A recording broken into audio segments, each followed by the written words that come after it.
Waalaikumsalam. Waalaikumsalam warahmatullahi wabarakatuh. Alhamdulillahirabbil alamin. Wassalatu wassalamu ala asyrafil anbiya'i wa imamil mursalin wa ala alihi wa sahbihi ajmain. Allahumma bika amsayna wa bika asbahna wa bika nahya wa bika namut wa ilaikal masir. Allahumma inni as'aluka ilman nafi'an wa rizqan tayyiban wa amalan mutaqabbala. Amin. Amin ya rabbal alamin. Tayyib. Alhamdulillah pada hari ini, ada sore menjelang malam hari ini, kita bisa menjalankan perkuliahan untuk mata kuliah Masail Fiqhiyah, pertemuan yang kedua, materi yang pertama. Temanya adalah melangsungkan akad nikah via video call atau telekonferensi. Seperti pada pertemuan pertama kemarin, bahwa ini merupakan masail fiqhiyah al-hadithah, merupakan masalah fikih kontemporer, di mana para ulama salaf belum menemukan atau belum memberikan hukum terhadap masalah ini, karena memang ini terkait dengan kemajuan ilmu pengetahuan dan teknologi, termasuk juga kemajuan peradaban manusia. Nah, melangsungkan akad nikah via video call atau telekonferensi, bagaimanakah hukumnya menurut para ulama fikih? Nah, saya tidak akan masuk ke dalam konten, biarkan nanti perbincangan mengalir dan apa adanya, biar memberikan kesempatan kepada para mahasiswa, terutama kepada yang akan menyampaikan materi presentasi ini, biar leluasa dan biar bertahap lah gitu, tidak langsung ujug-ujug pada sampai kesimpulan. Cuman saya ingin menyampaikan semacam mukaddimah barangkali, bahwa di dalam nikah itu ada yang disebut dengan rukun nikah yang harus ada, yang disepakati oleh para ulama, dan yang pertama adalah adanya mempelai pria dan wanita. Ini rukun nikah yang pertama. Adanya mempelai pria dan wanita. Kemudian yang kedua, rukun yang kedua adalah adanya wali nikah. Kemudian yang ketiga adalah adanya 2 orang saksi. Ini berdasarkan hadis Nabi SAW yang diriwayatkan oleh Imam Ibnu Majah dan Ad-Darqutni. Rasulullah SAW bersabda, la nikaha illa biwaliyin wa syahidai adlin. Tidak sah nikah kecuali dengan adanya wali dan 2 orang saksi yang adil. Jadi rukun yang kedua tadi wali nikah, kemudian yang ketiganya adalah 2 orang saksi yang adil berdasarkan hadis tadi. Kemudian yang keempat adalah adanya ijab qabul. Ijab qabul, ada yang menyerahkan, ada yang menerima.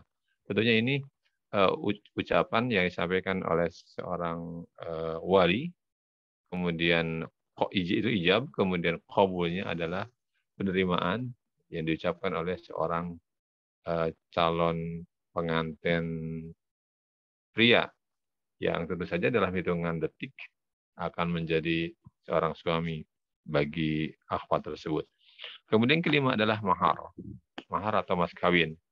Mahar atau mas kawin ini pun merupakan rukun nikah. Jadi tidak sah nikah kalau tidak terpenuhi 5 rukun ini. Bagi yang sudah menikah barangkali ini sudah menjadi ilmu yang mengakar di memori mereka karena mereka sudah menjalankannya. Tapi bagi yang belum nikah mungkin agak sedikit meraba-raba nih. Maka kalau berbicara ini yang sudah menikah mungkin akan lebih afdol gitu. Tetapi tidak menutup juga kemungkinan orang yang belum menikah juga memiliki pengetahuan yang luas. Karena kalau kita melihat dari pengalaman hidup ya, orang desa yang lulusannya SD, kemudian usia usia SMA lah kalau orang Jakarta ya. Orang kota usia SMA udah nikah. Jadi mereka menikah tanpa mengetahui pengetahuan apa itu nikah, apa rukun nikah, nggak ngerti, barangkali nggak ngerti. Sampai mereka punya anak 5 pun tidak tahu apa rukun nikah kalau ditanya. Orang desa ya, yang tidak sekolah, para petani dan sebagainya.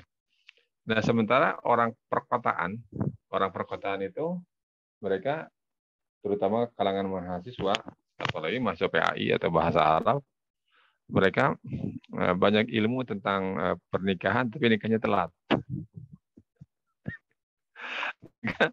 usia salaman aja belum nikah. Padahal kalau usia orang kampung ini telat. Usia orang kampung ini telat sangat.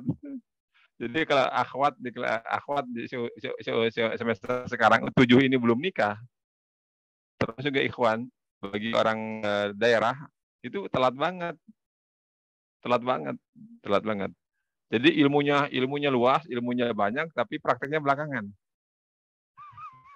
Orang desa nggak punya ilmu, bablas. Jadi mereka langsung praktek. Mungkin perlu dijembatani bagaimana caranya agar orang kota tidak terlalu banyak ilmunya. Ilmunya kebanyakan, prakteknya nggak ada. Repot juga. Apalagi kalau orang kota misalkan karena faktor pendidikan, misalkan S1 kelar, belum puas, daftar S2.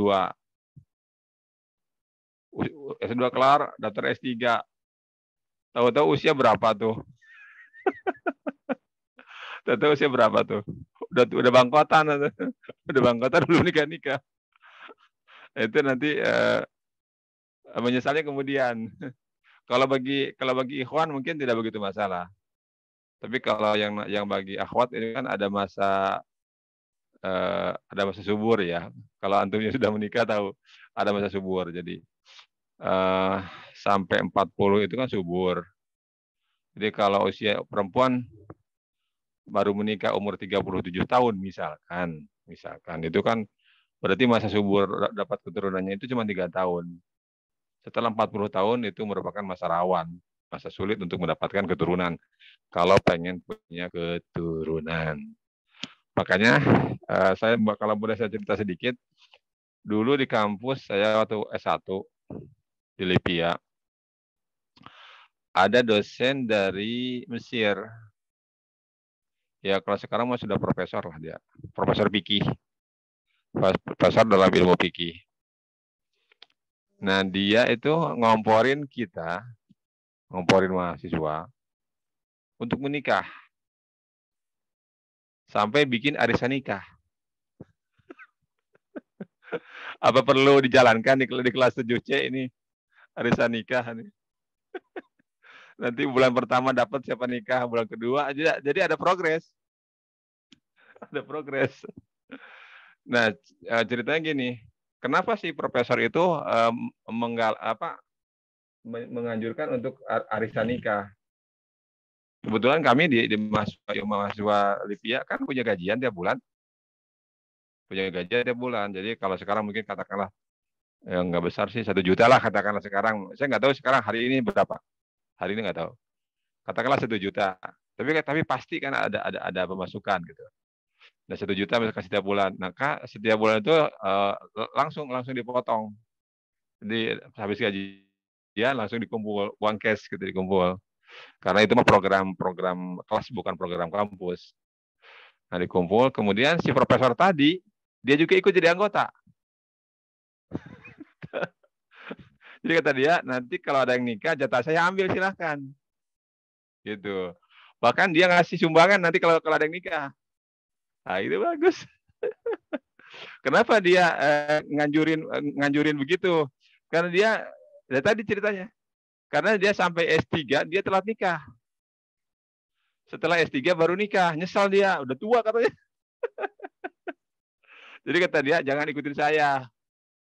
Jadi untuk menebus dosanya, dia maka memberikan sodako melalui arisan tadi gitu. Dapat ada beberapa cukup terdongkrak jumlahnya, cukup terdongkrak jumlahnya. Nah ini tolong diperhatikan oleh Salman. Barangkali apakah ini perlu diterapkan apa enggak gitu. Aduh, ampun.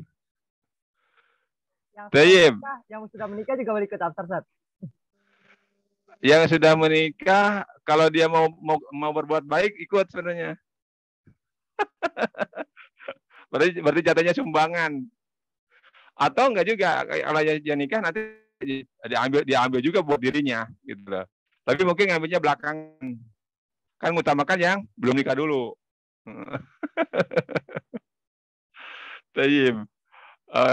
Alhamdulillah banyak waktu itu, banyak yang menikah.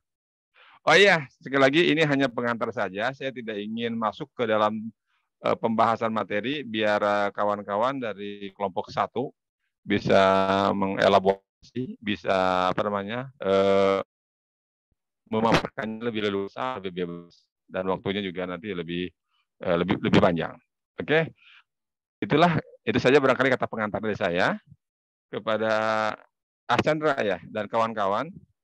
Waktu kami persilakan. Baik, terima kasih pada Ustadz. Saudara Agung, boleh share screen. Baik, bismillahirrahmanirrahim. Assalamualaikum warahmatullahi wabarakatuh. Waalaikumsalam warahmatullahi wabarakatuh. Alhamdulillah, nasta'in wa nastaghfiruh, a'udzubillahi min syururi anfusina wa min sayyiati a'malina. May yahdihillahu fala mudilla lahu wa may yudlil fala hadiyalah. Segala puji bagi Allah yang mana hingga saat ini kita masih diberikan berbagai macam kenikmatan serta kemampuan sehingga pada sore hari ini kita dapat dalam kuliah Masalul Fiqhiyah. Yang saya hormati Al-Ustaz Dr. Yuyu Wahyudin LCMA, kemudian teman-teman sekalian yang saya banggakan. Insya Allah pada kesempatan kali ini saya Budi Chandra NPM 3199108, kemudian rekan saya Agung Santoso NPM 3199008 dan Khairun Nisa NPM 3191158. Insya Allah pada kesempatan kali ini kami akan menyampaikan terkait dengan melangsungkan akad nikah via video call dalam pandangan Islam.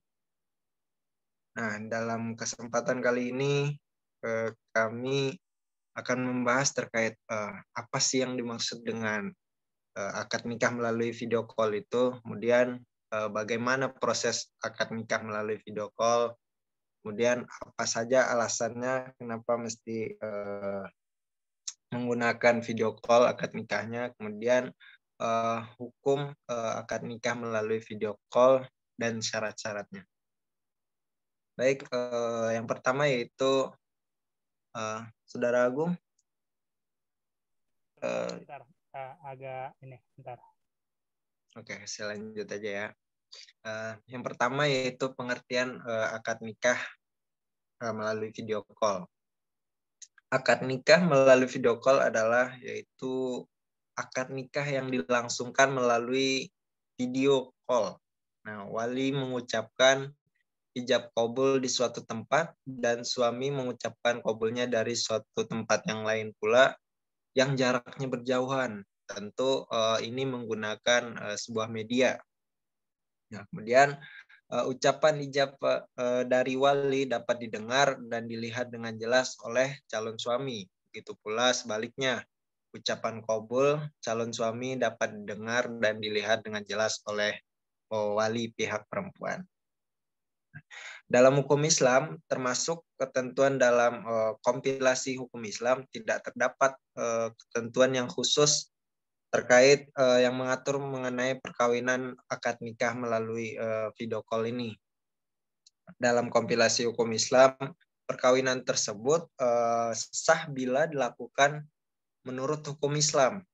Nah, selain itu, perkawinan tersebut harus memenuhi semua rukun nikah yang diatur pada pasal 14 KHI, seperti adanya calon suami, adanya calon istri, kemudian wali nikah dan 2 orang saksi serta ijab qabul. Kemudian selanjutnya yaitu proses akad nikah melalui video call. Nah, dalam proses akad nikah melalui video call ini yang pertama yang harus diperhatikan adalah tentu pihak-pihak yang terkait, seperti tadi dijelaskan bahwa harus adanya calon mempelai pria, kemudian calon mempelai wanita, serta wali dan saksi-saksi. Nah, mereka harus saling mengetahui dan mengenal satu sama lain. Kemudian yang kedua, penentuan waktu akad, di mana harus ada penyesuaian waktu antara pihak calon suami kemudian dengan pihak calon istri. Karena pernikahan melalui video call ini biasanya terjadi karena jarak yang cukup jauh. Jadi harus ada penyesuaian waktu antara pihak calon suami dan calon istri. Nah, yang ketiga, melakukan komunikasi melalui video teleconference, adanya jeda waktu untuk tersambung dengan pihak yang dituju apabila menggunakan video telepon. Jadi harus mengatur terlebih dahulu waktunya, karena biasanya karena waktu antara pihak perempuan dengan pihak pria itu biasanya karena jarak yang cukup terlalu jauh, jadi waktunya biasanya berbeda. Misalnya di Indonesia dengan taruhlah Arab gitu kan, yang waktunya cukup berbeda jauh, sehingga waktunya harus ditentukan nggak sama gitu, jam 9 di Indonesia dengan jam 9 di Arab. Maka waktunya harus jelas ditentukan. Kemudian akad nikah ini didasarkan atas suka sama suka atau saling rela di antara keduanya, di antara calon mempelai pria kemudian juga calon mempelai wanitanya. Oleh karena itu, suka sama suka adalah persoalan yang tersembunyi antara kedua calon. Maka sebagai manifestasi dari hal itu dengan adanya ijab dan qabul. Karena ijab dan qabul merupakan unsur yang paling mendasar bagi sebuah keabsahan dalam akad nikah. Ulama mazhab berbeda pendapat dalam mengartikan bersatunya majelis akad nikah, yaitu apakah arti secara fisik atau arti akad itu sendiri yang disebut dengan kesinambungan ijab dan qabul. Nah, di mana mazhab Hanafi dan Syafi'i memandang bahwa majelis akad memiliki 2 unsur penting yang tidak dapat dipisahkan, yaitu unsur tempat dan unsur akad itu sendiri. Jadi kedua belah pihak yang berakad harus berada pada satu tempat, begitu pula akadnya bersatu gitu, tidak terputus dan tidak terpisah antara keduanya. Jadi dari pihak laki-laki, kemudian pihak perempuan serta wali dan saksinya harus berada pada satu tempat. Kemudian mazhab Hanafiyah mendefinisikan bersatunya majelis akad pada unsur akadnya itu sendiri. Artinya antara hijab dan qabul harus benar-benar ada kesinambungan. Meskipun kedua belah pihak tidak berada pada satu tempat ataupun satu ruangan. Nah, kemudian kesinambungan antara ijab dan qabul itulah yang lebih sesuai dengan kemudahan dan tujuan syariat. Kesinambungan yang dimaksud itu seperti perkataan dan perbuatan lain yang membatasinya. Kemudian mazhab Malikiyah dalam ijab dan qabul lebih banyak membicarakan masalah kesinambungan akad nikah. Kemudian beliau tidak mengomentari apakah bersatunya akad nikah meliputi fisik atau akad nikahnya sekaligus, atau secara fisik ataupun akadnya saja. Akan tetapi yang jelas ijab dan qabul itu tidak boleh terlalu lama selama hal itu masih dilakukan. Nah, maka dengan demikian persyaratan bersatunya majelis atau tempat akad menyangkutnya keharusan kesinambungan antara ijab dan qabul atau kesatuan dalam akad, bukan menyangkut kesatuan pada tempat, karena meskipun tempat upacara akad dilakukan dalam satu tempat ataupun ruangan yang sama, tetapi pengucapan ijab qabul dilakukan dalam 2 waktu dan dalam upacara yang terpisah.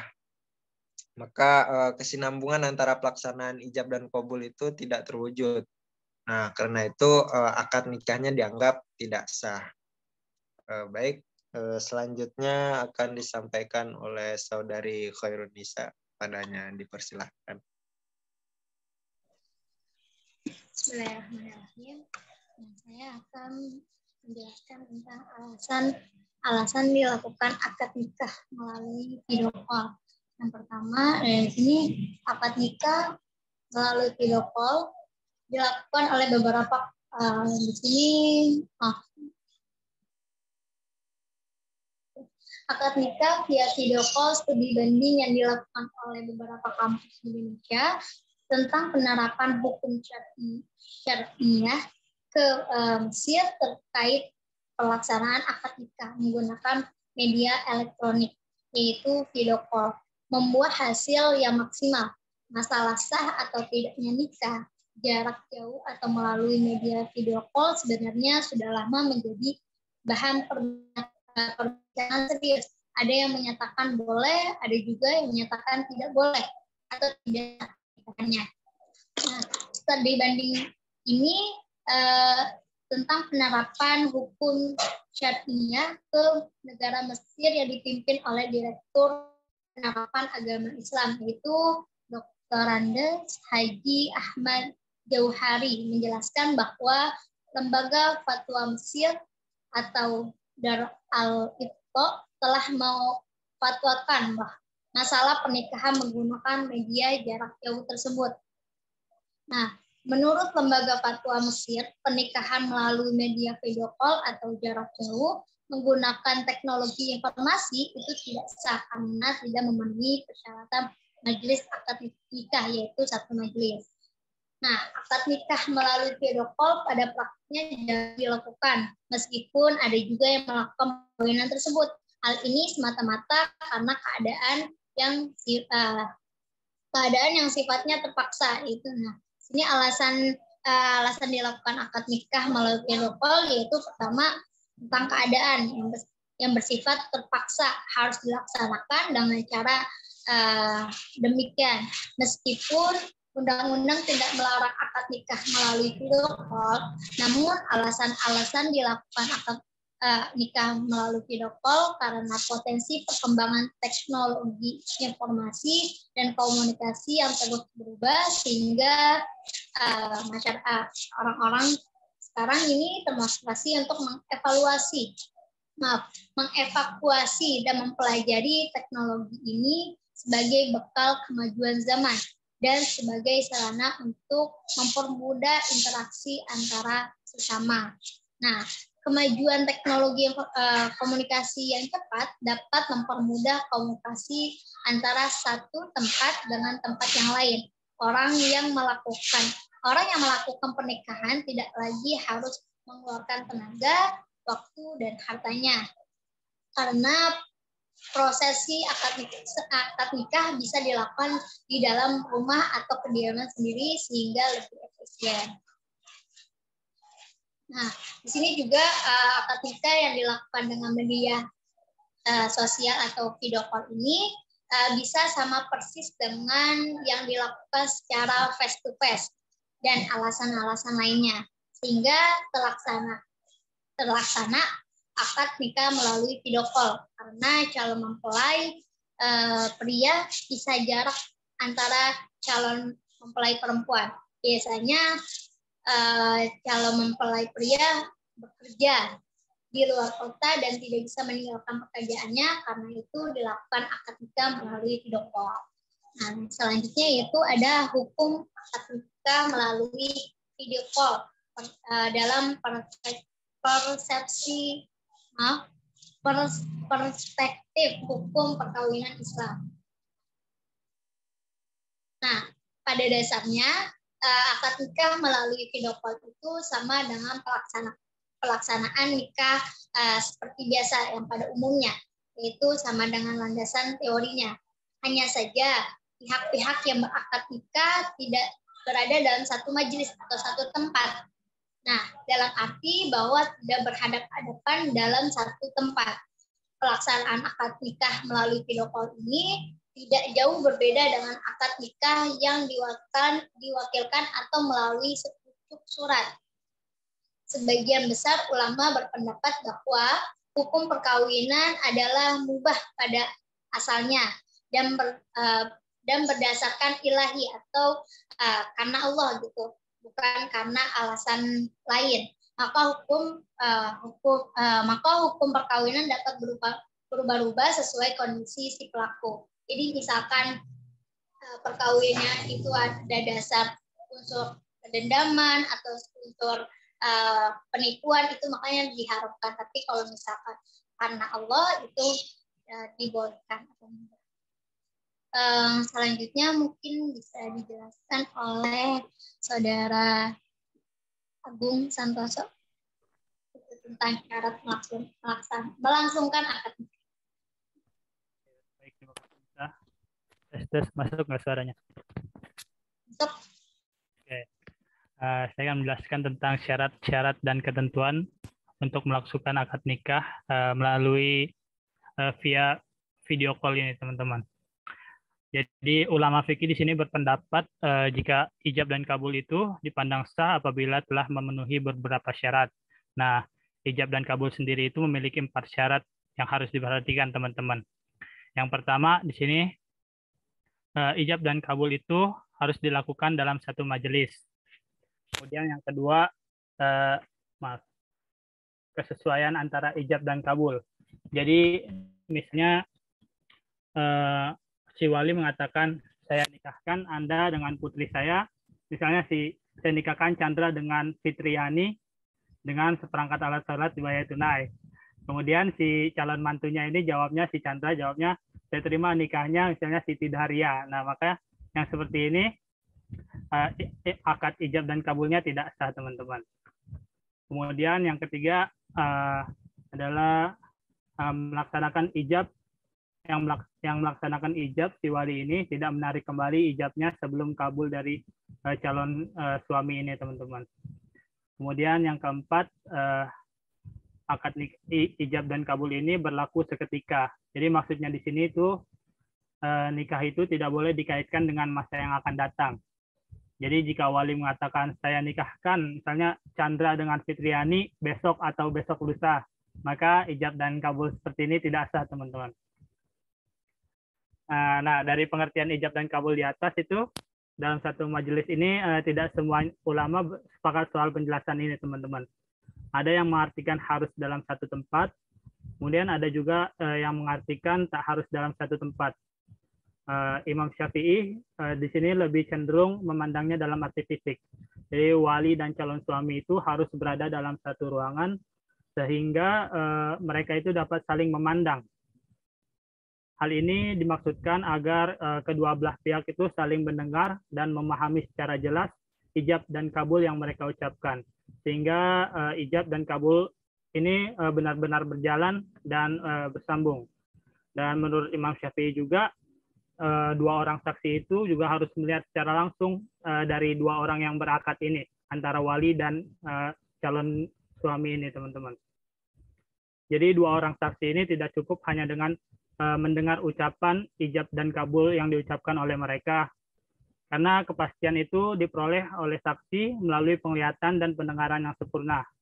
Meskipun keabsahan suatu ucapan dan perkataan itu bisa dipastikan dengan pendengaran yang jelas, namun untuk kepastian itu harus diperoleh dengan melihat secara langsung antara wali dan calon suaminya. Jadi apabila si walinya berteriak keras mengucapkan ijab dari misalnya sisi barat, kemudian disambut oleh kabul dari calon suaminya dari sisi timur, kemudian masing-masing pihak saling mendengar ucapan satu sama lain, maka akad nikah seperti ini tidak sah, teman-teman, dikarenakan kedua saksi itu nggak bisa melihat dua orang yang melakukan ijab dan kabul dalam satu ruangan. Maka dengan demikian, menurut Imam Syafi'i, akad nikah jarak jauh melalui video call ini tidak dapat dipandang sah karena syarat tersebut tidak dapat terpenuhi.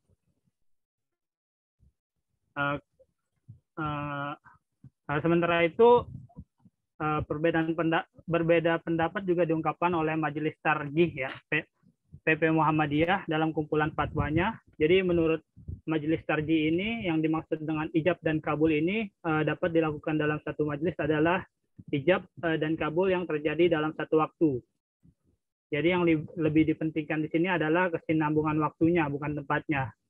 Menurut Majelis Tarjih, para ulama imam mazhab ini sepakat tentang sahnya akad ijab dan kabul yang dilakukan oleh dua pihak yang berjauhan melalui sarana surat atau utusan. Jadi misalnya ijab dan kabul dilakukan melalui surat atau utusan dari wali yang dikirimkan kepada calon suami.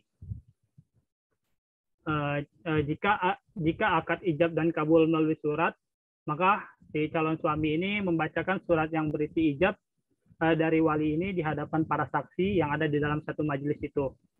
Lalu segera mengucapkan kabul, maka akad ini dipandang atau dilihat dilakukan dalam satu majelis, teman-teman. Kemudian jika akad ijab dan kabul melalui utusan, maka utusan yang menyampaikan ijab dari wali ini kepada calon suaminya di hadapan para saksi. Setelah itu calon suaminya segera mengucapkan kabul, maka akad ini juga dipandang telah dilakukan di dalam satu majelis. Jadi oleh sebab itu jika akad ijab dan kabul ini melalui surat atau utusan yang disepakati oleh keduanya, maka oleh ulama mazhab ini diperbolehkan. Maka akad ijab dan kabul yang menggunakan fasilitas telepon atau video call ini lebih layak untuk diperbolehkan karena ini juga melalui video call ini juga bisa melihat kedua antara wali dan calon suami ini, teman-teman. Jadi kesimpulannya akad nikah melalui video call ini menurut Undang-Undang Perkawinan dan Hukum Islam Indonesia harus memenuhi rukun dan syarat perkawinan. Kedudukan ijab kabul dalam akad nikah melalui video call terdapat dua penafsiran dalam keabsahannya. Jadi selama belum ada ketegasan dari lembaga penegak hukum, pendapat mana yang diperlakukan di peradilan agama, maka akad nikah sah selama proses terjadinya ijab kabul, tidak ada keraguan dan memenuhi rukun dan syarat dalam pelaksanaannya, walaupun dikaitkan dengan persoalan kedudukan satu majelis, baik ditinjau secara non-fisik ataupun fisik. Mungkin itu saja yang kami sampaikan. Dikembalikan kepada Saudara Chandra. Baik, terima kasih kepada Saudara Khairunisa dan Saudara Agung telah melanjutkan menyampaikan terkait kelangsungan akad nikah melalui video call. Baik, kepada teman-teman jika ada yang ingin bertanya dan ataupun menambahkan sangat dipersilahkan.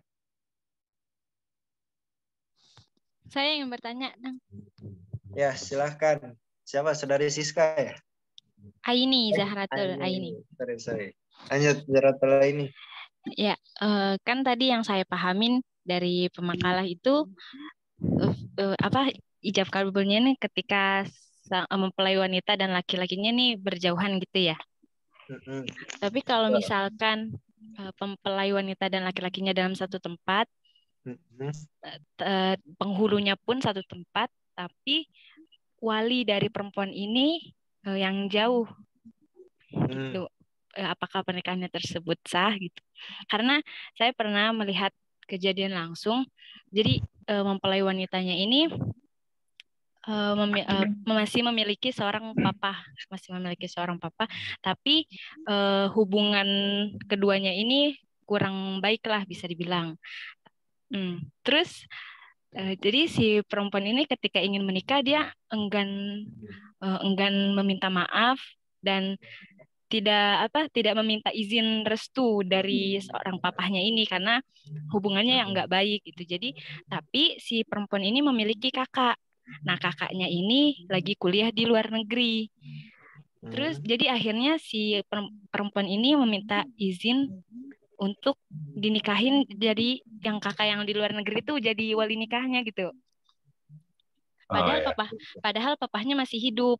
Nah, papahnya pun nggak tahu masih hidup, masih sehat, masih bisa dihubungin lah. Cuma karena si perempuan ininya aja yang nggak mau buat jadi papanya Dibaliin. nggak mau kalau diwaliin sama papahnya ini karena lagi nggak baik lah. Ya nggak baik hubungannya. Ya ada. Apakah Misalkan orang tuanya tidak ngurus ya, orang tuanya tidak memberi biaya selama waktu kecil ya. Tapi si ini selalu ini sih Ustadz apa sih namanya selalu ngebiayain waktu sampai kos kuliahnya pun masih dikirimin biaya gitu Ustadz. Cuma sampai segitunya ya. Iya emang anaknya aja sih Ustaz. Setelah pertanyaannya apakah pernikahan tersebut sah gitu. Terima kasih. Jelas ya pemakalah. Siap, jelas. Baik. Jelas. Yang kedua, tiga pertanyaan lah. Ini pertanyaan pertama dari Zahratul Aini cukup bagus. Intinya sebenarnya kalau bahasa saya simpulkan, wali nikahnya ada, tapi tadi Zahratul Aini menyebutkan apakah di Indonesia apa di luar negeri. Kayaknya masih dalam negeri sama. Di luar begitu negeri, ya? Ustaz. Ayahnya? Oh, papahnya di dalam negeri, cuma itu kakaknya dia. ini lagi kuliah di luar negeri. Tadi, ya, yang saya katakan papahnya ada di dalam negeri gitu. Kemudian karena dia tidak ingin, ini juga jadi permasalahan ya. Maksudnya seorang anak tidak mau diwaliin oleh ayahnya, ini kan pertanyaan besar sebenarnya ya.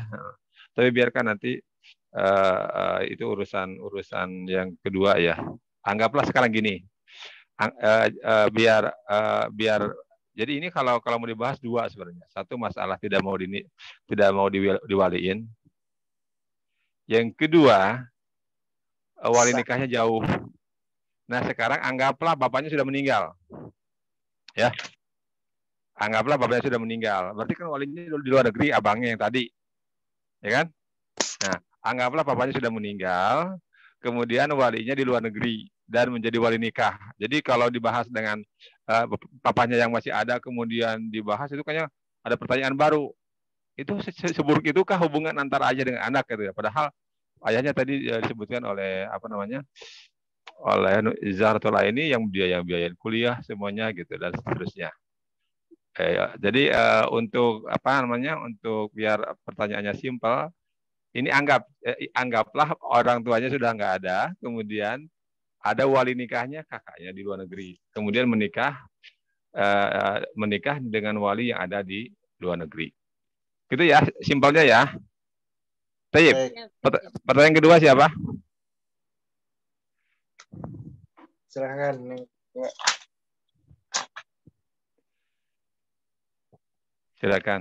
Ini pemakalah sudah siap-siap dengan jawabannya. Yeah.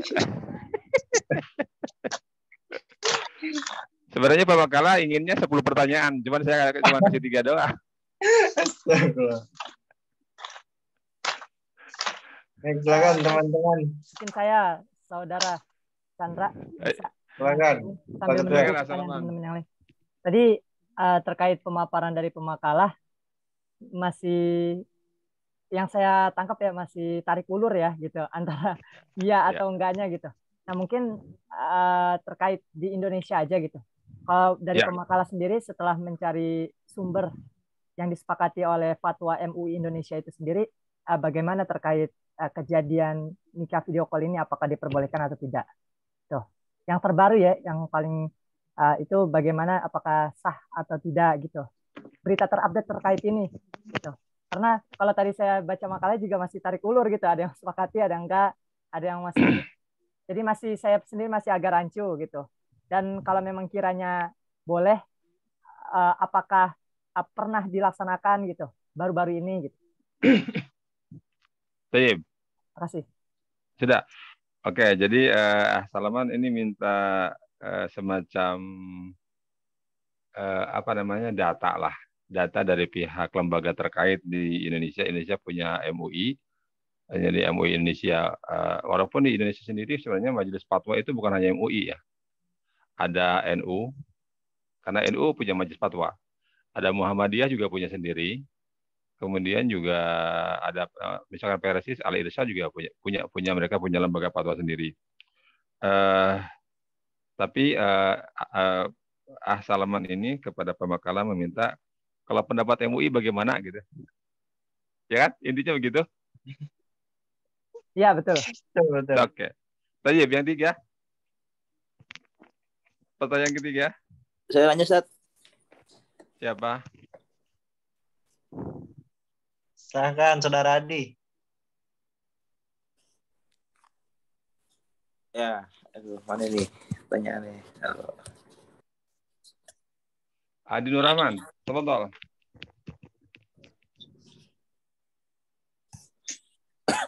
Ya, Bismillahirrahmanirrahim. Assalamualaikum warahmatullahi wabarakatuh. Waalaikumsalam warahmatullahi wabarakatuh. Tadi saya sedikit mendengar itu dari syarat pernikahan atau masalah ya, tidak ada unsur penipuan ya, Saudara Chandra. Nah, di sini kita lagi bahas masalah nikah via video call. Ya kan? Ini kan nggak hanya video call aja kan, berarti nge-Zoom, Google Meet itu boleh lah. Yang penting via virtual. Betul. Nah, ini pertanyaannya kalau misalkan itu si pengantin pakai filter, apakah termasuk penipuan? Oke. Baik. Makasih. Ya kan? Oke, Tahu kan oke. filter gitu. Iya, paham. Pakai filter biar lebih putih kah, biar lebih gimana kah gitu. Apakah itu termasuk penipuan gitu? Kan udah lamaran dulu Mas Adi. Bisa kan gitu loh. Ini kan Mas Rafiq kan misalkan ayah gitu kan. Barangkali emang dia itu jauh segala macam ya kan, lama nggak ketemu bla bla bla bla bla, akhirnya mau menikah. Cuman terpaksa nikahnya harus melalui virtual gitu kan. Cuman karena gimana udah pakai filter aja deh biar kelihatan lebih cakep apa gimana gitu. Nah, hukumnya apakah termasuk penipuan di situ? Oke, baik. Terima kasih. Bagus. Ini sebenarnya halo. Saya tangkap. Sering pakai Jadi filter Adi- kayak Adi nih.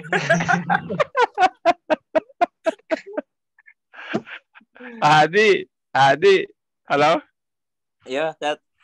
Jadi kalau pernikahan yang biasa ya, yang bukan virtual, itu kan harus beli bedak, harus beli blush on, harus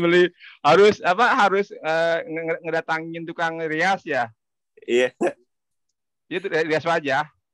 Tapi Iya, kalau iya. virtual cukup pakai filter. Iya. Aduh, cantik ya. Kemudian background Turki gitu, Bosporos gitu. Nah, ini pertanyaan Adi ini sederhana tapi cukup menggelitik juga nih. Jadi bagaimana menurut pembekalan? Apa gitu termasuk ke dalam penipuan? Gitu, Chandra. Siap. Ya, sebelum Baik. sebelum teman-teman menjawab, saya akan sedikit yang ngobrol-ngobrol lah gitu. Silakan Chandra cari dulu fatwa MUI, kemudian yang lainnya dengan yang bertiga. Saya kasih waktu 5 menit ya untuk cari-cari jawabannya. Tadi ada yang menarik, ada yang menarik tadi dari pembahasan, misalkan ini kan memang kegiatan upacara maksudnya dari acara pernikahan katakanlah virtual. Seperti Adi tadi bilang, iya bisa termasuk video call, telepon, atau Zoom, atau Google Meet, atau apalah itu namanya semua. Itu kan memang sebenarnya dilakukan dalam kondisi darurat pasti. Karena kalau dalam kondisi normal gitu, saya pikir kalau dalam kondisi normal misalkan yang masih dalam satu kota atau masih dalam satu negara lah, katakanlah misalkan laki-lakinya misalkan di Jakarta, Hutan Kayu Jakarta Timur, kemudian akhwatnya di Bekasi misalkan gitu, kan nggak mungkin mengadakan pernikahan video call atau virtual itu kan. Pasti saya yakin lah semua orang juga pasti akan berharap bisa melangsungkan pernikahannya secara tatap muka, dan itu memang mendatangkan keberkahan yang luar biasa. Jadi sebenarnya pada intinya memang pernikahan lewat virtual ini dilakukan dalam keadaan darurat. Kemudian yang kedua, darurat bagaimana maksudnya? Darurat seperti kemarin, misalkan dalam masa COVID misalkan. Misalkan orang sudah menetapkan tanggal mau nikah, oke? Atau tanggal mau nikah, katakanlah tanggal nikah tanggal 27 bulan Oktober. Itu sudah disetting, misalkan sebulan atau 2 bulan sebelumnya sudah tanggal itu sudah ditetapkan. Undangan juga sudah dicetak, gitu, oke? Kemudian tiba-tiba pemerintah menurunkan aturan jaga jarak. Pemerintah melarang ada komunikasi seperti kemarin waktu masa COVID gitu, melarang berkerumun dan lain sebagainya gitu. Maka ini kan dalam situasi seperti ini gimana tuh? Undangan sudah disebar semuanya gitu loh. Nah, itu kan situasinya kan tidak memungkinkan. Maksudnya tidak memungkinkan untuk tetap muka. Nah, kebetulan misalkan ada perkembangan dunia ilmu pengetahuan dan teknologi. Ya, ini ada media Zoom, ada media Google Meet, ada media-media yang lainnya yang bisa mendukung dilangsungkannya acara tersebut, gitu loh. Jadi ketika dalam kondisi darurat seperti itu, maka baru timbul pertanyaan secara ilmu fikih, apakah kalau orang tersebut dalam kasus yang saya sebutkan barusan melangsungkan akad nikah secara online atau secara virtual boleh enggak gitu loh. Itu. Dan kalau kita melihat dari segi syarat dan rukunnya terpenuhi walaupun tadi terdapat perbedaan antara Imam Syafi'i dan Imam Hanafi dalam hal satu majlis dan kesinambungan waktu gitu. Jadi sebenarnya pelaksanaan video call ini sekali lagi dasarnya atau dilakukan karena faktor darurat. Faktor darurat. Kalaupun dalam keadaan normal, saya pikir siapapun tidak menginginkannya lah, tidak ingin melaksanakan pernikahan secara virtual karena tidak kurang nyaman, kurang enak dan seterusnya.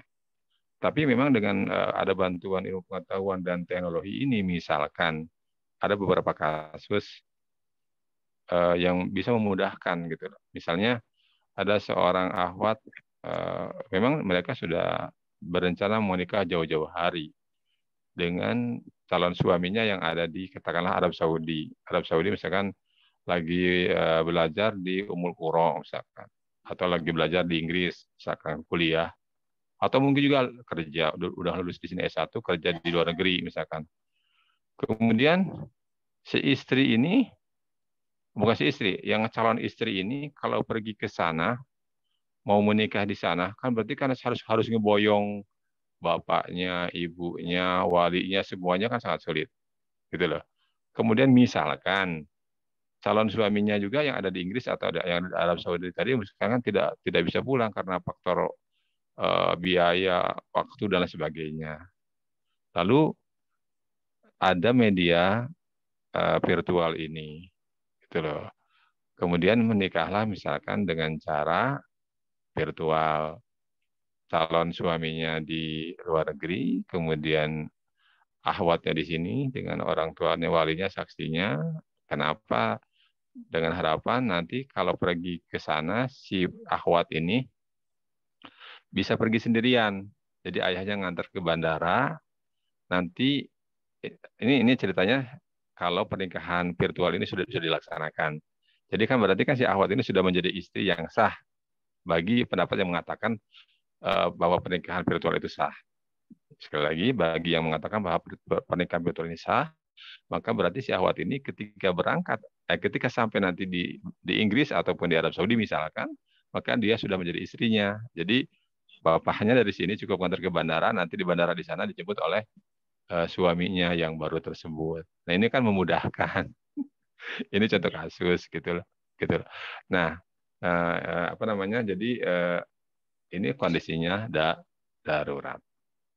Jadi, oke, Tayyib, itu saja bagi tambahan untuk menunggu waktu, maksudnya memberi kesempatan waktu kepada pembekalan untuk merumuskan jawaban dari 3 pertanyaan tersebut. Ini kan pertanyaannya 3, pembekalannya 3 orang.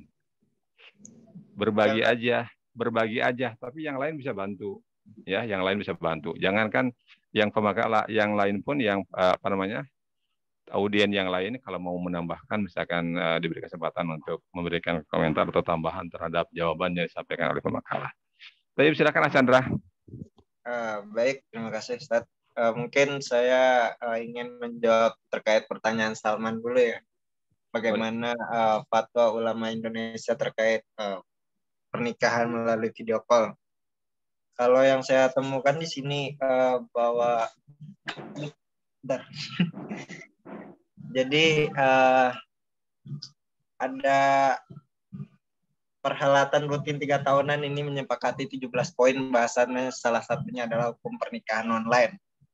Nah, jadi ketentuan hukumnya itu akad nikah secara online hukumnya tidak sah jika tidak memenuhi salah satu syarat sah ijab qabul akad pernikahan. Ini dilaksanakan secara ittihadu al-majlis, yaitu berada dalam satu tempat, kemudian dengan lafaz yang sharih, yaitu jelas, kemudian ittisal, bersambung antara ijab dan qabul secara langsung. Kemudian dalam hal calon mempelai pria dan wali tidak bisa berada dalam satu tempat secara fisik, maka ijab qabul dalam pernikahan dapat dilakukan secara takwil atau diwakilkan. Jadi kalau misalnya nggak ada calonnya, jadi bisa diwakilkan. Kemudian yang ketiga, dalam hal para pihak tidak bisa hadir dan atau tidak mau mewakilkan atau takwil, taukil, pelaksanaan akad nikah secara online itu dapat dilakukan dengan syaratnya adanya ittihadul majlis, lafaz yang sharih dan ittisal yang ditandai dengan yang pertama itu wali nikah, calon pengantin pria, dan 2 orang saksi dipastikan terhubung melalui jejaring virtual meliputi suara dan gambar. Kemudian dalam waktu yang sama. Kemudian yang ketiga yaitu adanya jaminan kepastian tentang kebenaran keberadaan para pihak terkait. Nah, kemudian pernikahan online yang tidak memenuhi syarat sebagaimana yang dijelaskan barusan, hukumnya tidak sah. Kemudian nikah bagaimana yang barusan dijelaskan harus dicatatkan pada pejabat pembuat akta nikah KUA. Gimana Salman, bisa dipahami nggak? Ya, baik, sudah dipahami, jelas. Okay. Baik, untuk Saudara Agung, Saudara Kairunisa ingin menjawab pertanyaan Adi atau Zaratullah ini? Mungkin Ija mau jawab pertanyaan Aini. Kan tadi pertanyaannya bagaimana kalau kan anggapnya wali nggak ada gitu, tapi wali kakaknya itu masih ada. Tapi di sini kalau kita kaitkan dengan wali yang masih ada juga bisa gini. Ini dalam kasus yang demikian, wali nikah jika wali nikah masih ada, namun tidak berada di tempat, sedang pergi atau berjauhan, atau misalkan dia nggak mau diwalikan oleh orang tuanya, ini bisa berpindah kepada hakim, bukan kepada wali pada urutan berikutnya. Karena sesungguhnya hak perwalian masih melekat pada wali yang berhak tersebut. Selama ia masih ada, maka hak perwalian tidak bisa pindah ke yang lain. Namun karena ia tidak bisa hadir, maka hakim bertindak sebagai wali. Nah, di sini ada Imam Asy'ari dalam kitab Al-Muhazzab, artinya bila wali pergi dalam jarak yang memperbolehkan mengqashar sholat, maka penguasa mengawinkan atau menjadi wali hakim mempelai perempuan. Para wali yang berada pada urutan setelah wali tersebut tidak berhak mengawinkan, dikarenakan masih tetapnya hak perwalian wali yang pergi itu. Karenanya bila si wali mengawinkan mempelai perempuan di tempat maka seakadnya. Namun ia berhalangan, maka penguasa menempati posisinya sebagaimana bila ia hadir namun tercengah untuk mengawinkannya. Mungkin kurang lebih seperti itu. Ini gimana, udah dapet jawabannya? Cuman kan ini udah terlaksana ya, Ain? Iya. Iya, Cak, udah terlaksana. Ya, makanya ada dari pihak penghulu kan biasanya suka ada penyuluhan gitu. Cuman Allah alam deh. Yang saya pahami. Yang lain ada yang mau menambahkan? Berarti menurut Nisa pernikahan itu tidak sah? Ya, kalau Ica ambil dari kata Razi. Ya. Ada tanggapan yang lain? Boleh bantu jawab yang? Silakan. Saya mau bantu jawab pertanyaannya Adin Rohman. Maaf. Belum pindah. Yang ini dulu. Sabar. Baik. Kan saya mau sharing nih. Tadi pertanyaan Zaratul ini boleh? Boleh, silakan. Tadi kaitannya kan calon pengantin pria dan wanita itu sudah di satu lokasi ya, sedangkan walinya yang jauh. Kalau sepemahaman saya, pertama tadi kita kembali dulu ke rukun nikahnya ya, di antaranya wali nikah, saksi, calon pengantin pria, wanita, gitu ya, ijab kabul, juga mahar, tadi yang disampaikan Ustadz Yoyo. Nah, kalau memang kiranya si wali nikah ini tidak ada di negara tersebut atau jauh gitu, maka bisa mewakilkan gitu. Setahu saya mendelegasikan orang kepercayaan mungkin di wilayah si calon pengantin pria dan wanita. Yang tadi kalau dibilang ke Chandra, masih Nisa dibalikin ke hakim atau mungkin ke orang kepercayaan, bikin surat pernyataan gitu yang mana nanti dia sebagai pengganti menjadi wali nikah. Nah, untuk saksi kan nanti bisa cari, saksi itu kan tadi disampaikan Chandra yang penglihatan dan pendengaran ya. Penglihatannya juga secara langsung gitu. Agar yang namanya saksi macam-macam sih ya. Ada yang memang mengatakan secara langsung di tempat gitu. Itu yang saya pahami seperti itu. Jadi tetap bisa dilaksanakan gitu. Namun catatannya tadi aja wali nikahnya, kakaknya itu mendelegasikan kepada atau mewakilkan kepada orang yang bisa dipercayai gitu, agar nantinya bisa menjadi wali nikah untuk pernikahannya tersebut gitu, walaupun dia tidak hadir. Nah, si kakaknya ini yang sebagai wali nikah yang memang bisa melihat juga melalui mungkin video call, tapi jabatannya itu sebagai wali nikah itu diwakilkan kepada orang atau delegasikan kepada orang yang dipercayai gitu. Mungkin kalau pemahaman saya gitu. Jadi keempat-empatnya tetap ada di satu majelis gitu. Wali nikahnya yang jadi perwakilan ada di satu majelis, saksinya 2 ada di majelis, dan calon pengantin pria dan wanita itu satu majelis. Nah, sedangkan kakaknya itu walaupun pakai via Zoom itu bisa. Kalau pemahaman saya seperti itu. Jadi sah. Tayyib, sedikit untuk Asalman. Tapi ini kan kasusnya sudah terjadi. Kalau barusan itu kan konsep solusi gitu loh. Nah, pertanyaan dari Juratul Ain itu sudah terjadi nih. Sah atau tidak? Sah atau tidak? Karena tidak tahu udah. Boleh bantu jawab Ustaz. Karena tidak tahu sebelumnya. Boleh bantu jawab apa-apa dimaafkan. Oh ya, boleh, silakan tuh, ada mau bantu jawab, silakan. Kalau menurut saya gini, Ain, balik lagi ke si calon pengantinnya, kalau dia merasa itu tidak sah gitu, ijab kabul ulang aja gitu, secara yang mungkin dikasih tahu gitu konsepnya tuh seperti ini gitu, dia mewakilkan siapa gitu, dan itu mungkin nggak perlu maksudnya ijab kabul ulangnya antara dia video call dengan ustadz di tempat, juga dia mewakilkan kepada ustadz di tempat untuk menikahkan ulang, atau kiai yang di daerah dia atau di masjid dia yang bisa dipercaya. Kan sekarang tuh banyak ustadz kiai-kiai yang bisa menikahkan gitu kan. Nah, untuk lebih yakinnya lagi ya ijab kabul ulang aja. Salah satu solusinya sih menurut saya seperti itu, Ustadz. Jadi kan lebih yakin gitu. Tayyib. Ini dari si Empo ngasih masukan nih. Katanya ijab kabul ulang. Anaknya udah 5. Ini saat internal aja. Neng ini anaknya udah berapa itu yang nikah? Udah 2, Ustadz. Udah 2. Berarti itu anak zina. Nah, iya itu juga, Ustadz. Nah, saya pernah ngedengar kajian kalau nggak salah itu termasuk zina karena bapaknya juga nggak ngizinin. Maksudnya si anak perempuan ini kan belum minta restunya, belum minta izin lah.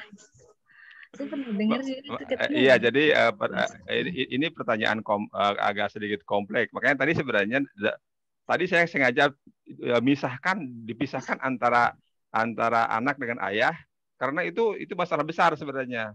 Di situ ada hal yang tidak beres antara anak dengan ayah, dengan papahnya. Gitu loh. Kemudian yang kedua, makanya saya bilang udah anggap aja papahnya nggak ada lah. Anggap aja papahnya nggak ada misalkan gitu ya.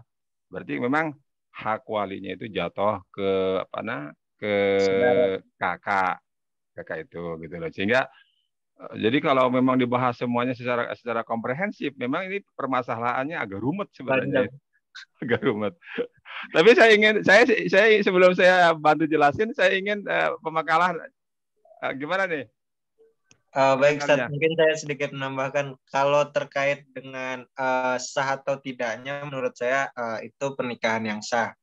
Tadi karena dalam ketentuan ulama MUI Majelis Ulama Indonesia itu bahwa ketika misalnya dalam yang ketiga dijelaskan bahwa pihak tidak bisa hadir ataupun tidak bisa diwakilkan, maka pelaksanaan nikah online dapat dilakukan dengan syarat adanya ittihadul majelis. Catatan ya. 1. Jadi yang penting itu harus jelas virtual dan suaranya kemudian dalam waktu yang bersamaan. Itu sih, Ustaz. Iya, jadi betul. Itu jawaban, saya setuju dengan jawaban Abu Chandra. Jadi memang MUI juga membolehkan dengan fatwanya itu. Dengan beberapa catatan. Catatannya tadi diantaranya misalkan kesinambungan paling tidak waktu. Kemudian yang kedua, ada kejelasan, kepastian antara pengantin laki-laki dan perempuan. Jadi di sini ada goror enggak? Ada goror enggak? Misalkan tampilannya ditakutkan yang muncul itu bukan calon suaminya sesungguhnya. Misalkan orang lain. Nah, ketika tidak ada goror, maka sah. Tidak ada masalah. Jadi untuk kasus yang tadi, menurut saya cenderung apa disampaikan oleh Chandra barusan. Dan apa yang disampaikan oleh Nisa tadi, pendapat Syekh As-Syairaji dalam kitab Al-Muhadzab, itu kan satu pendapat. Nah, Imam Syafi'i mengatakan tidak boleh kecuali dalam satu majelis dan waktu yang berkesinambungan. Tapi kan Imam Maliki membolehkan. Gitu loh. Jadi kalaupun nanti perempuan yang tadi misalkan yang sudah menikah gitu loh. Jadi bisa mengambil pendapat yang Imam Malikiyah gitu loh. Jadi bagaimana hukumnya? Itu sah secara pendapat Imam Malikiyah atau mazhab Malikiyah gitu loh. Walaupun mungkin dari pendapat yang lain tidak sah gitu loh. Jadi solusi keluarnya begitu. Kecuali kalau memang bersikukuh kuat dengan pendapat itu tidak boleh, yaitu mungkin nikah ulang. Tetapi di sini masih ada celah. Artinya pernikahan itu sah menurut pendapat Malikiyah yang mengatakan bahwa yang disebut kesinambungan itu bukan tempat tetapi adalah waktu di situ. Nah, perlu diingat bahwa yang namanya fikih itu fleksibel. Jadi nggak bisa mengatakan haram langsung saklek gitu, nggak bisa. Tetapi masih ada pendapat-pendapat yang lain. Makanya di situ ada pendapat Imam, misalkan dalam fikih kan ada Imam Maliki, ada Imam Syafi'i, ada Imam Hambali. Nah, kalau kita sandingkan antara pendapat satu dengan yang lainnya, seolah-olah bentrok ya.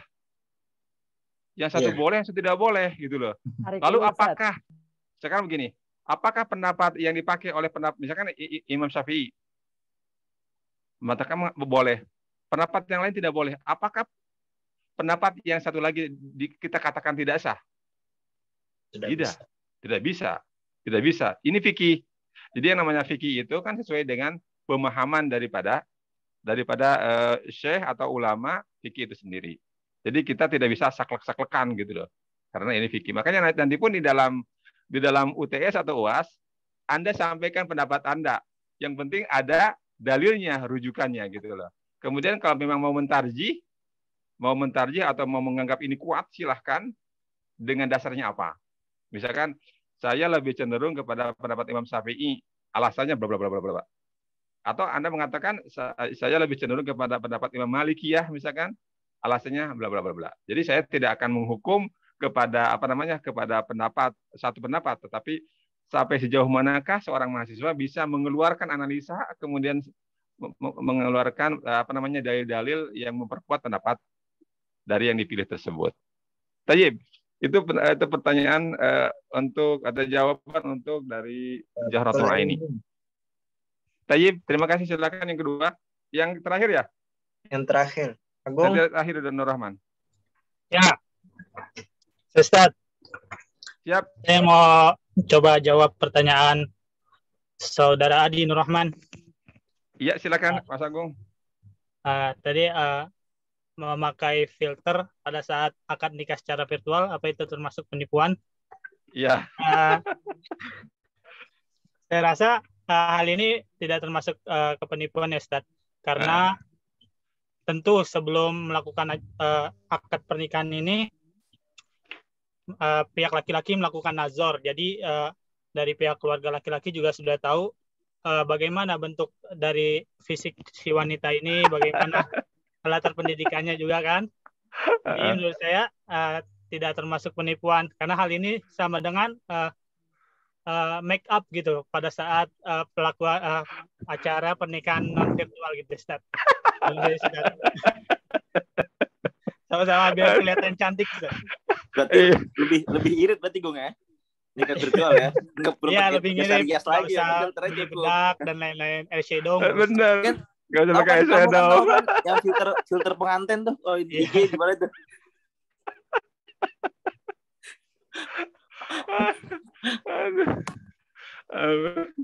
Iya. Oke. Ini waktu sudah mepet. Tinggal 3 menit lagi waktu azan maghrib. Jadi saya pikir jawaban dari Mas Agung saya setuju dah. Saya setuju. Artinya selama tidak ada goror ya. Selama tidak ada goror yang belum itu. Artinya goror tidak ada penipuan. Jadi bila perlu si pihak wanita ngasih tahu, Mas, saya mau pakai filter. Biar kelihatan cakep gitu ya. Biar kayak Syahrini gitu ya. Mohon maaf, itu saya, itu bukan Syahrini gitu. Tapi enggak, ini bagi kasus bagi wanita-wanita yang pedandan sebenarnya. Kalau wanita pakai jilbab, kemudian apalagi pakai niqab, nggak perlu pakai apa-apa, pakai bedak segini doang cukup. Iya kan? Itu kan wanita pedangdan sebenarnya yang pakai filter yang ditanyakan oleh Adi itu. Aduh, udah pakai virtual masih pengen dandan juga. Belum puas dia. Saya pikir ini cukup menarik pembahasannya. Kata terakhir dari saya sebelum saya closing karena maghrib tinggal 2 menit lagi. Jadi menurut di sini dalam hal ini ada 2 pendapat, ada yang membolehkan, ada yang tidak. MUI sendiri mengatakan boleh dengan catatan, ya. Oke. Kemudian Syafi'iyah mengatakan tidak boleh kecuali harus satu majelis atau berkesinambungan waktu. Lalu orang-orang Syafi'iyah, misalkan orang-orang NU misalkan dalam hal ini di kita, bagaimana solusinya kalau seandainya mereka mau menikah dengan jarak jauh? Maka solusinya adalah dengan cara taukil. Tadi yang disampaikan oleh Chandra ataupun oleh Salaman. Jadi caranya taukil. Maka bisa mewakilkan dengan cara mengirim surat atau ya dengan sejenisnya lah, dengan via telepon. Misalkan saya wakilkan pernikahan saya kepada Anda, bla bla bla gitu, dan seterusnya. Tayyib, terima kasih. Chandra, terima kasih Agung, terima kasih Ukhti Aini, Khairunisa, Khairunisa, Afwan. Oke, terima kasih atas penyampaian makalahnya. Saya cukup puas dan pembahasannya cukup merata, cukup bagus sekali kalau menurut saya sih. tolong nanti makalahnya dikirim di sini makalahnya. Siap, Ustaz. Dikirim? Oke, nanti saya cek makalahnya. Kemudian terima kasih banyak. Makalah cukup bagus dan cukup pembahasannya lengkap. Kemudian juga terima kasih kepada para penanya. Tadi ada Salaman, kemudian ada Jahratul Aini, Ukhti Jahratul Aini, kemudian juga ada Adi Nur Rahman yang sudah bertanya tentang filter. Kelihatannya beliau suka cewek-cewek yang cantik nih. Kayak sering ditipu pakai filter ya, Ustaz. Iya. Oke. Dari Ana, saya akan tutup dengan salam, kemudian nanti Chandra tolong tutup dengan kepala majelis ya. Dari Ana, Assalamualaikum warahmatullahi wabarakatuh. Waalaikumsalam warahmatullahi wabarakatuh. Baik, terima kasih kepada teman-teman semua yang telah bertanya ataupun menambahkan dari jawaban. Mungkin segala kekurangan datangnya dari kami pribadi, pemakalah. Segala kelebihan datangnya dari Allah. Saya tutup dengan doa kafaratul majlis. Subhanakallahumma wa bihamdika asyhadu an la ilaha illa anta astaghfiruka wa atubu ilaik. Wassalamualaikum warahmatullahi wabarakatuh. Waalaikumsalam warahmatullahi wabarakatuh. Maksudnya baru muncul. Udah dari tadi, Pak. Oh ya? Iya. Nggak kelihatan. Terima kasih ya. Terima kasih, Pak.